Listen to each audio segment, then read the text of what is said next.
1984 के अंदर साइंसदानों ने डीएनए पर, इंसानी डीएनए पर तहकीक और रिसर्च के बाद ये बात साबित की कि तमाम इंसानों की माँ एक ही है और वो 3,50,000 साल पहले जिंदा थी। लेकिन साइंसदान कहते हैं कि इंसानी आसार ज़मीन के ऊपर 1,00,000 साल पुराने हैं। तो उससे पहले वो कहाँ रही? वही जिसको कुरान और मज़हब कहता है कि वो जन्नत में थी, ज़िंदगी उसकी बहरहाल वहाँ थी और बाकी यानी 1,00,000 साल यहाँ से इब्तदा हो रही और बाकी जो उन्होंने तकरीबन जो है 2.5 साल जो है वो जन्नत में गुजारे इंसानी कानून के मुताबिक।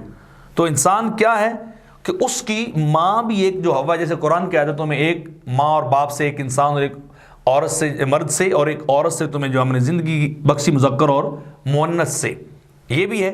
दूसरी बात, यूनिवर्सिटी ऑफ बोगंगम के हयातियाती फल्कियात दान एस्ट्रोलॉजिस्ट चंद्रा विक्रमा सिंह एक प्रोफेसर हैं, वो ये बात साबित करते हैं कि ज़मीन लंबे अरसे से तक दूसरे सियारों से अपना हयातियाती जो है वो लेन देन तबादला करती रही है, एक दूसरे से चीज़ें लेते देते रहे। तो यही बात मज़हब भी कहता है कि इंसान का खमीर जो है वो कहाँ से? ज़मीन से लिया गया है, यहाँ से लेकर उसे बनाया गया। जहाँ जो दफन होता है वहीं से उसकी मिट्टी, उसका इब्तदाई जो है वो ढांचा, वो सारा कुछ उसका लिया जाता है, मादा जो है वो वहीं से लिया जाता है। तो ये बात कि इंसान वाकई जो है ज़मीनी मखलूक नहीं है, किसी और सियारे की मखलूक है। जैसे अल्लाह रब्बुल इज़्ज़त ने भी कहा कि जाओ, तुम्हें मैं भेज रहा हूँ। कुरान के अंदर अल्लाह ने इरशाद फरमाया कि कुछ अरसे के लिए मैं तुम्हें भेज रहा हूँ, तुम जाओ और एक वक्त तक इलाहीन तुमने वहाँ रहना है, हमेशा नहीं रहना, फिर हम तुमको वापस बुलाएंगे। और यही कुरान भी कहता है सुम्मा इलैना तुरजाऊन, फिर तुम हमारी तरफ लौटाए जाओगे, वापस आओगे, इस यौम क़यामत होगा, हिसाब किताब होगा।